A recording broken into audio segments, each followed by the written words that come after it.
After representing the equation of the radius as y equals mx plus b, the second step is to obtain the value of its slope denoted as m. Let's consider the second given description. It stated that the circle is tangent to y equals negative 5 halves x plus 32 at the point with coordinates 8 and 12.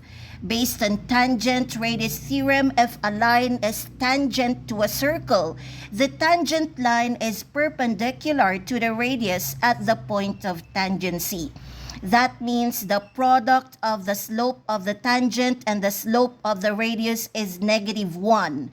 The slope of the tangent is the coefficient of x, which is negative 5 halves. And the slope of the radius is denoted as m. So their product is equal to negative 1. Isolate m on the left side by application of multiplication property of equality.